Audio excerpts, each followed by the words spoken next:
Wow, hindi ko akalain na may mas igaganda pa pala yung kusina namin. Pero bago nga ang lahat, ipapakita ko sa inyo kung ano ba yung kalagayan ng kisame namin dati bago pa man kami mag-makeover. Natatakot na nga ako minsan dito sa ilaw namin kasi parang malalaglag na yung itsura niya dahil nababakbak na nga yung lumang kisame dito. Tapos salasalabat nga rin yung mga wire dito sa may kusina at hindi ko na nga maatim yung itsura dahil talaga namang napakagulo. So eto nga yung first day ng pag-makeover namin dahil hindi nga marunong magkisame yung asawa ko kaya naman tinawagan namin si Kuya Tolits. Siya nga yung kumpare ng asawa ko at bago pa man maglinggo nagpabili na siya sa amin ng faring at saka mga plywood. Linggo nga nung araw na to dahil linggo nga lang available si Kuya Tolits dahil may ginagawan din siya na iba. Yung asawa ko naman nagpa-change day off dahil siya naman yung mag-wiring nitong kisame namin dahil salasalabat at nakakatakot na rin talaga. Alam nyo ba, kada mag-video ko dito sa kusina, eto talaga yung ayaw kong ipinapakita yung kisame dahil bukod nga sa nakakahiya baka mabash pa ako. Isa nga to sa mga dahilan kung bakit hindi ako nakakapag mini vlog dito sa kusina dahil minsan nga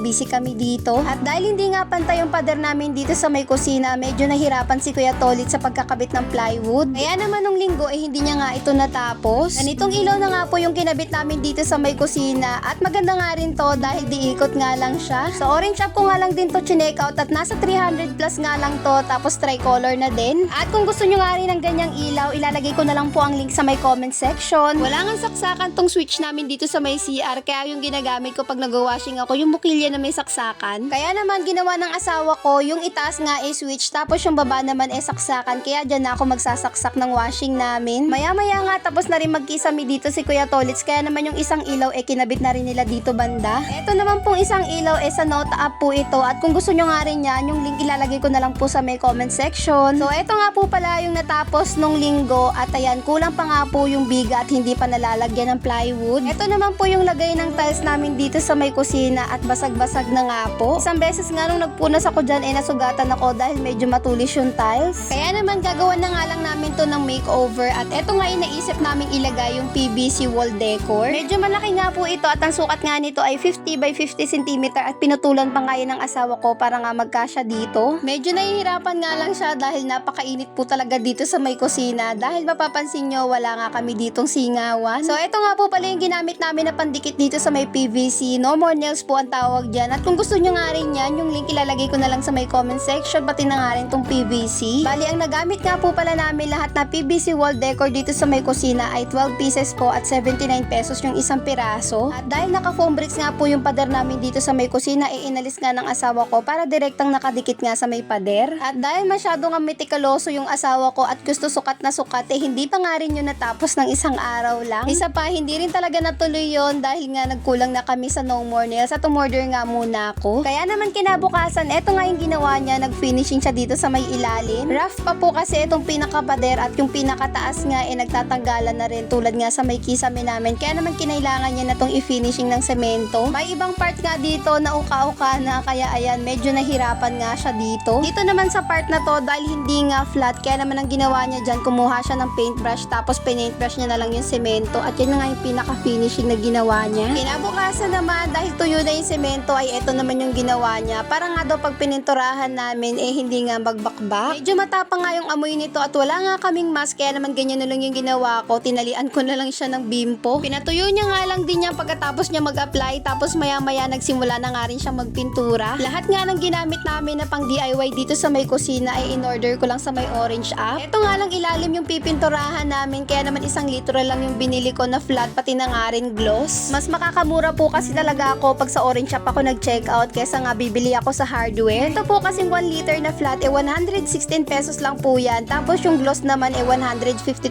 pesos. Laking tipid din talaga dahil naka free shipping pa. Pati nga yung PVC at tubo ng tubig pinapinturahan ko na rin ng puti. Para iisang kulay na lang sila kasi yung tubo dito may orange, may gray at saka blue. Nung matuyo na nga yung flat, sinundan niya naman to ng gloss na pintura. Maganda pa rin kasi talaga pagka meron ngang gloss, hindi katulad dun sa may sala namin na naka-flat lang. Pero manifesting nga mapinturahan din namin yun ng gloss. At fast forward, kinalingguhan nga bumalik ulit si Kuya Tolits para tapusin na tong kisame namin. Pero tanghali na nga si Kuya Tolits nakapagsimula at nakiusap na nga lang ako dahil puyat nga din siya nung araw na to. Ang sabi niya nga sa akin pwede nga daw bang sa susunod na linggo na lang dahil napuyat nga siya kakabantay sa mama niya. Buti na nga lang at napakiusapan ko si Kuya Tolits na kahit tanghali na siya magsimula. Medyo may edad na rin kasi yung mama niya, nasa 80 plus na rin at pagka hindi nga nabantayan lumalabas mag-isa. Buti na nga lang din natatapos to ni Kuya Tolit sa maghapon. Maya-maya nga lang din ipatapos na nga siya at eto na yung pinakahuling lalagyan niya ng kisame. Kaya naman shoutout kay Kuya Tolit at maraming salamat sa paggawa nitong kisame namin. Sa wakas nga maganda ng tignan yung kisame namin at hindi na nakakahiyang isama sa mini vlog. Isa nga yan sa mga dahilan kung bakit nga sinisipag din ako maglinis sa kusina dahil maya't maya nga yung hulog ng mga maliliit na bato. Naku po, lalo na nga pag nagluluto kami ng pagkain hindi pwedeng walang takip. At kinabukasan naman tinapos na ng asawa ko yung pagkakabit nitong PVC dahil dumating na rin yung No More Nails na in-order ko. Tabang nagdidikit nga siya doon nagpipintura naman ako dito sa may ilalim dahil hindi pa rin tapos pinturahan ito ng gloss. Finally nga ito na yung last piece ng pagdidikit niya ng PVC wall decor. Hindi nga lang isang linggo inabot itong pagmi-makeover namin ng kusina at kinabukasan ito naman yung sinunod namin yung pagdidikit naman ng vinyl tiles sa sahig. Ang dami nga nagsasabi sa akin na mami bakit hindi mo pa tinuloy-tuloy yung pagdidikit ng vinyl tiles hanggang sa may kusina. Nako mga mi, kung alam nyo nga lang hindi rin talaga biro yung presyo ng bawat isa nito. Kahit 21 pesos nga yung isa nito kung marami naman yung bibilin mo masakit sa bulsa. At dahil maliit nga lang yung space namin dito sa may kusina kaya naman isang pirasong vinyl glue na lang yung binili ko at may natira pa naman kaming kalahati nung nakaraan. Tapos may natira pa nga rin kaming vinyl tiles nung nagdikit kami dun sa may sala kaya naman 40 pieces na lang yung in-order ko para dito sa may kusina. So 40 pieces nga na in-order ko, meron pa nga rin mga natira. Mga nagtatanong nga kung ano yung sukat nitong vinyl tiles 90 by 15 cm po. Nagtulungan na nga kaming dalawang mag-asawa at ako yung tagalagay ng glue, siya naman yung tagagupet at saka tagadikit. Pero maya-maya nga nabagot na nga rin ako kaya nagsimula na rin ako maggupet at saka magdikit. Pero alam nyo ba, kahit maliit lang yung space dito sa may kusina, inabot pa nga din kami dito ng mga mag-aalas 12 na ng gabi. Eto nga yung araw ng birthday ng asawa ko pero kahit birthday niya wala siyang choice kundi gumawa dito sa may kusina. Kaya nung birthday niya hindi na kami gumala at bumili na nga lang kami ng pizza, burger at saka milk tea. Inaalala din kasi talaga namin tong kusina para nga matapos na rin kagad. Ang dami nga nagsasabi bakit daw hindi ako maglagay ng wallpaper dito sa may tiles. Ganito kasi yung itsura ng tiles namin at nangingitim na nga rin yung ibang part. At tingin ko nga mas lalo pa tong mangingitim tapos mamamaho pag nilagyan ko ng wallpaper. May mangilan-ngilan nga nagsasabi na lagyan daw namin to ng tiles grout. At buti na lang din talaga napakamasunurin nitong asawa ko kaya naman kinabukasan nilihan niya yung mga grout para nga daw talagang dumikit yung grout na lalagay namin. At ako naman